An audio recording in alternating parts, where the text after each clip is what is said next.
Hi guys. Now today we're going to concentrate on the traits and characteristics of Napoleon. So we'll have kind of 3 or 4 basic points there. And then we'll have a quick look at our final chapter then. So the last part of chapter 9, then moving into chapter 10 and how that relates back then to our characters. So for tomorrow's class then, we're going to focus on Napoleon in Animal Farm and then Kamal Hadley in Noughts and Crosses, and do a comparative study of those two. Because remember, the second novel essentially is supposed to be either your backup novel or it's supposed to be a comparative novel. Okay, so when it comes to the exam, you may be asked a particular question on a character that you can choose from Animal Farm, your second novel. And then you may be asked to compare and contrast two characters from the two novels. So the obvious choice here would be Napoleon and Kamal, and we look at what they have in common, and we have to look at various examples and just a few quotations thrown in there as well.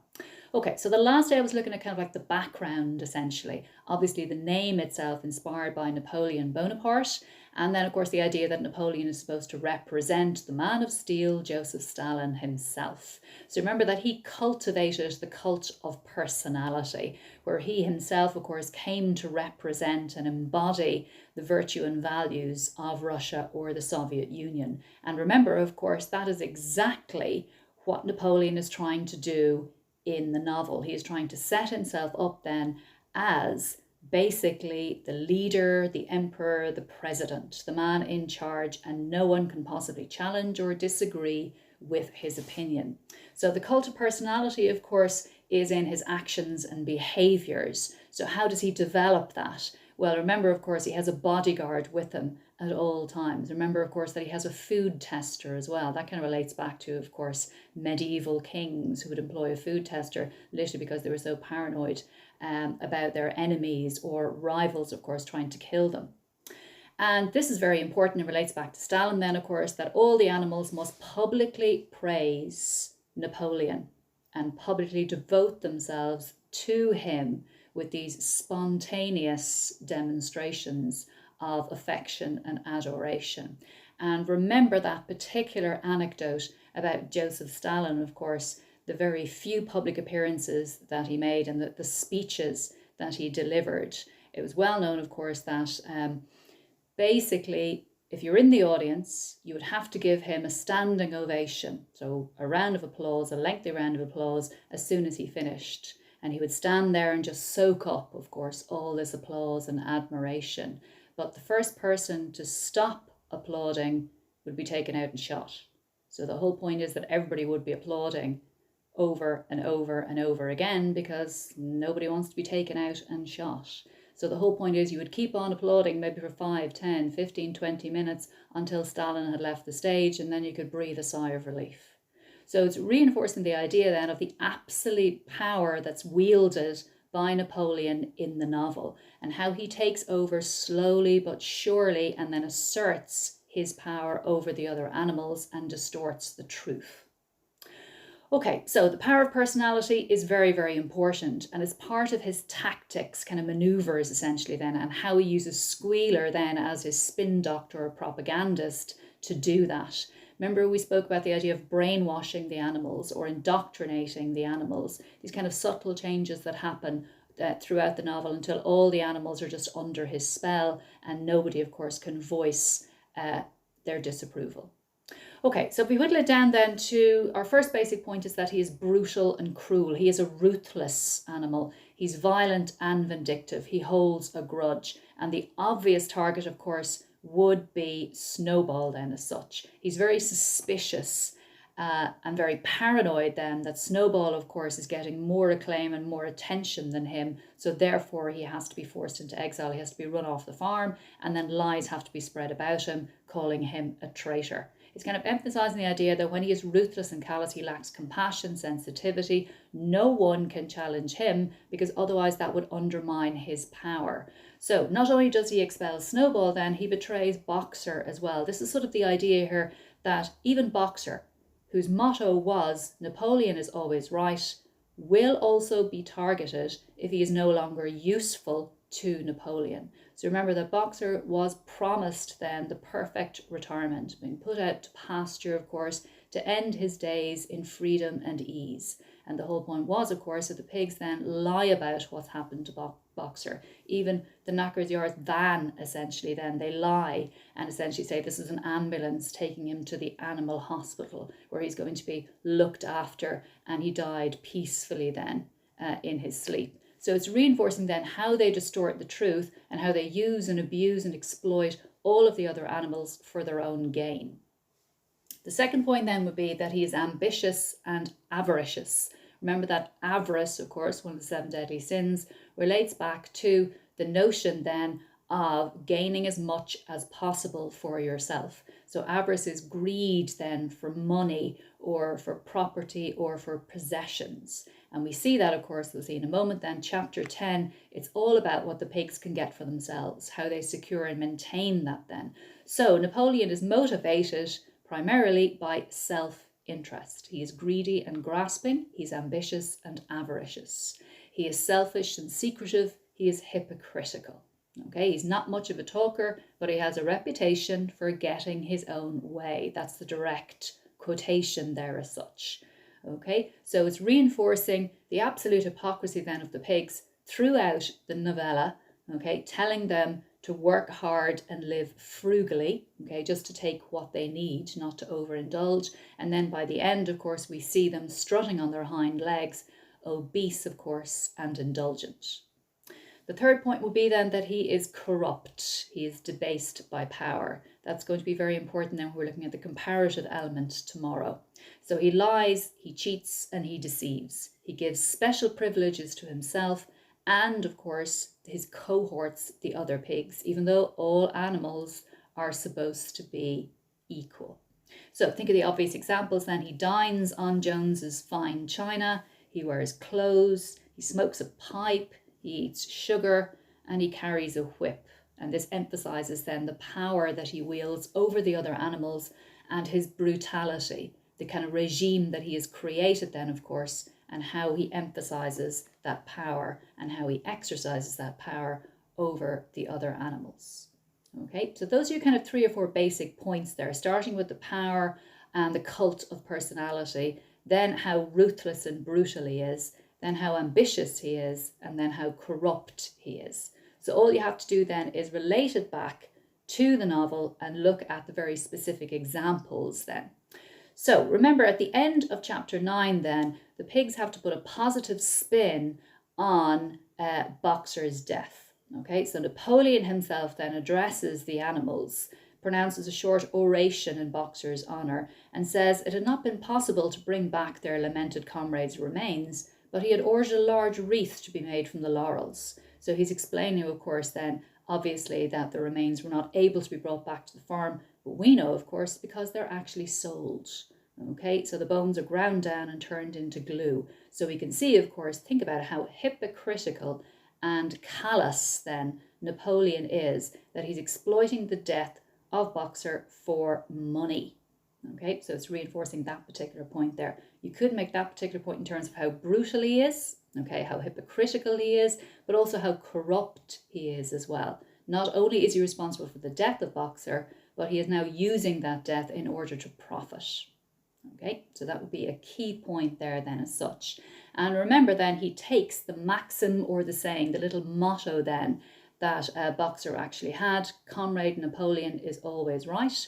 And he says every animal would do well to adopt that as his own. So reinforcing the idea then that this becomes a sort of a general mantra, that all the animals then are indoctrinated into the cult of Napoleon himself. So we can see then on the day appointed for the banquet, a grocer's van drove up from Willington and delivered a large wooden crate at the farmhouse. That night there was a sound of uproarious singing, which was followed by what sounded like a violent quarrel and ended at about 11 o'clock with a tremendous crash of glass. This is supposed to remind us then at the very beginning of the novel, where Mr. and Mrs. Jones, of course, were indulgent, and remember Mr. Jones was drinking too much, and remember, of course, he was neglectful and violent. No one stirred in the farmhouse before noon on the following day, and the word went around that from somewhere or other the pigs had acquired the money to buy themselves another case of whisky. And think about it, the obvious connotation is here that now they have sold Boxer's body, that they can afford to indulge then and drink themselves to oblivion with whiskey. So it's reinforcing then, of course, how, in a way, I suppose, perverted they are, how they would take that money then and use it for alcohol. And the whole point is, of course, that animals are not supposed to be drinking at all. Okay, so moving on then to chapter 10, and it says years passed, but the whole point is, of course, nothing gets past Napoleon here, because Napoleon is continuing with his brutal regime. It also emphasized the idea that nothing is improving for the animals as well. The seasons came and went, the short animal lives fled by. A time came when there was no one who remembered the old days before the rebellion, and that's important for the pigs, of course, because they're rewriting history. Except Clover, Benjamin, Moses the raven, and a number of the pigs, i.e. those people who don't have any power or say as such. Muriel was dead, Bluebell, Jessie, Pincher, all dead. Jones too was dead. He had died in an inebriate's home, so a home for alcoholics, in another part of the country. Snowball was forgotten, Boxer was forgotten, except by the few who had known him. So it's kind of reinforcing the idea then that once the animals forget all of these important figures, then the pigs can focus on the here and now, and they can twist, of course, everything to suit themselves. Okay, so that's quite important then, just in terms of the idea that the animals then become very passive. They work themselves to death, and they never get any benefit. They don't have any advantage as a result of that. So you have the reference then to 3 horses now, besides Clover. Fine, upstanding beasts, willing workers, and good comrades, but, and this is key again, very stupid. And this is the point, of course, that the pigs then, who are intelligent enough to control the other animals, realise then the value of education for them, but realise, of course, that it's easier to convince the animals to accept their rule if the animals are illiterate and uneducated, or if they bring more and more of these dumb beasts into the fold as well. None of them proved able to learn the alphabet beyond the letter B. They accepted everything that they were told about the rebellion and the principles of animalism, especially from Clover, for whom they had an almost filial respect. I think the idea of sort of filial, essentially like a son or daughter, but it was doubtful whether they understood very much of it. And it's really kind of emphasising, of course, the importance of studying history, because there is that particular notion, of course, that if you don't know your history, then you're doomed to repeat the same mistakes, the same errors, essentially. It'll just be a constant loop or circle then, again and again, over and over. Okay, so it's emphasising then how prosperous the farm is. But think about it, the flip side of that is that the animals are not actually benefiting, only the pigs are. Okay, it's better organised. They're now trading, of course, with the other farmers as well. And the windmill, of course, is now used to generate profit for the pigs rather than to help, of course, with the workload of the animals as such. They're building yet another windmill, but as we'll see, of course, obviously the profits then will come back to the pigs again.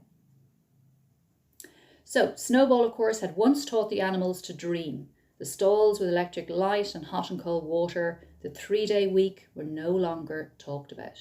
Napoleon had denounced, i.e. condemned, such ideas as contrary to the spirit of animalism. Well, not actually, they actually embody the spirit of animalism.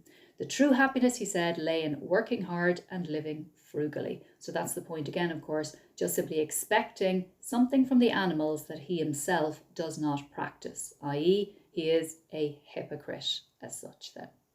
Okay, so it's reinforcing the idea then, of course, that the pigs are rather like the rich, or it's almost like we say, relating back to the Tsar again, the rich get richer and the poor get poor. Okay, so we're just going to emphasize then, of course, that the animals still hope that their lives will improve, but there's nothing practical that actually takes place that would help them or be of benefit to them. Okay, so the principles of animalism have more or less been abandoned then as such. So we'll just come to towards the end then, where we have a pig walking on his hind legs. Okay, and this, of course, is Squealer to begin with. A little awkwardly, as though not quite used to supporting his considerable bulk in that position, but with perfect balance, he was strolling across the yard. So he's practicing, of course, and this is supposed to represent that the mentality of the pigs is now exactly the same as the humans. If they're behaving like them, if they're acting like them, then they're thinking like them. A moment later, out from the door of the farmhouse came a long file of pigs, all walking on their hind legs. Some did it better than others. One or two were even a trifle unsteady and looked as if they would have liked the support of a stick, but every one of them made his way right around the yard successfully. And finally there was tremendous baying of dogs and a shrill crowing from the black cockerel, and out came Napoleon himself, so kind of announcing then the general or leader, the president of the animals. Majestically upright, casting haughty glances. If you're haughty, of course, you're arrogant and proud. From side to side, and with his dogs gambling around him. So these are kind of the henchmen, the bodyguards, remember. So it's emphasizing then how he has isolated himself from the others, how much of an elite then he regards himself. And this is the key image or symbol then. He carried a whip in his trotter. Now this is supposed to remind us then of the cruelty of Farmer Jones at the very beginning of the novel. And it's supposed to remind us, of course, that initially when the animals overthrew their oppressors, they threw out all of the harnesses and reins, all of the chains and the whips, of course, that they found in the barn, because they represented suffering and cruelty. But now we see the pigs then, of course, their own kind, animals essentially inflicting that on other animals. There was a deadly silence. Amazed, terrified, huddling together, the animals watched the long line of pigs march slowly round the yard. It was as though the world had turned upside down, or if you think about it, had just simply reverted to what it once was. Then came a moment when the first shock had worn off, and when in spite of everything, in spite of their terror of the dogs and of the habit developed through long years of never complaining, never criticising no matter what happened, they might have uttered some word of protest. But just at that moment, as though at a signal, all the sheep burst out into a tremendous bleating of, and here we have the indoctrination, 4 legs good, 2 legs better. So it shows, of course, how they have taken the principle and they have essentially twisted it. Okay, they essentially corrupted it then to suit the pigs. So it's reinforcing the idea then, of course, that the principles of animalism are more or less dead, that there is no sense of principles or of values or scruples or morals anymore. Everything is in service to the pigs themselves. So they continue to do that for 5 minutes as this kind of adulation worship of Napoleon and the pigs then as such. Okay, so we need to go to the very end then, emphasizing how the principle then all animals are equal, but some animals are more equal than others, sets the pigs up then in isolation to the others and reinforces, of course, then their strength and their dominance. Okay, so it's emphasizing the following day, all the pigs are armed with these particular whips. And it's emphasizing the idea then, of course, that they are behaving more and more like the humans. So this is the idea of absolute power again and tyranny, the sort of despotic pigs. So they now have a radio set. Think about it. It's supposed to be the idea of a kind of transformation here. They are also reading. They've taken subscriptions out then, of course, to magazines and newspapers. There's a gossip magazine, Tidbits. And the Daily Mirror, of course, is a tabloid newspaper. We had some references to that at the very beginning then as well. Napoleon is strolling around with a pipe in his mouth. Very typical, of course, of Jones at the very beginning as well, who was smoking cigarettes. Not even when the pigs took Mr. Jones's clothes out of the wardrobes and put them on, Napoleon appearing in a black coat, ratcatcher breeches, so I think we'd say kind of trousers that end at the knee, and leather leggings, while his favourite sow appeared in the watered silk dress which Mrs. Jones had been used to wear on Sundays. So kind of emphasising that they're wearing the best of the clothes, not just the overalls, perhaps we'd say, or the working clothes. They're dressing in their Sunday best, the finery, essentially then. And this kind of relates back to the idea, of course, of Tsar Nicholas then as well, and how he had the finest of everything, the best of everything. Okay, so then we have the neighbouring farmers who come to visit, essentially, and they all congregate in the farmhouse, and the pigs are behaving as Farmer Jones did at the beginning of the novel then as well. Okay, so the final scene then, of course, is supposed to be the most sobering, and it relates back to that particular French phrase, of course. Plus ça change, plus ça même chose. The more things change, the more they stay the same. So the animals are now looking through the windows, kind of emphasizing the idea that they're very much on the margins. They're very much on the periphery, essentially. They're the outsiders now looking in. They have no control, they have no say. There around the long table sat half a dozen farmers and half a dozen of the more eminent pigs. Napoleon himself occupying the seat of honour at the head of the table. The pigs appeared completely at ease in their chairs. The company had been enjoying a game of cards, but had broken off for the moment, evidently in order to drink a toast. A large jug was circulating and the mugs were being refilled with beer. So we've had whiskey, we've had beer. No one noticed the wondering faces of the animals that gazed in at the window. So Mr. Pilkington then decides to make a speech and, of course, to toast Napoleon and his pig hosts as such then. So he's saying that it's great that all this mistrust and misunderstanding had finally come to an end. So it's kind of reinforcing the idea then that the pigs are now in cahoots with the other farmers. They're behaving just like them and they now share their values and their attitudes. Okay, so there is no difference essentially then between the pigs and the human farmers as such then too. So towards the end of that particular paragraph, it reinforces the exploitation then of the other animals by the pigs. He believed that he was right in saying that the lower animals on Animal Farm did more work and received less food than any animals in the county.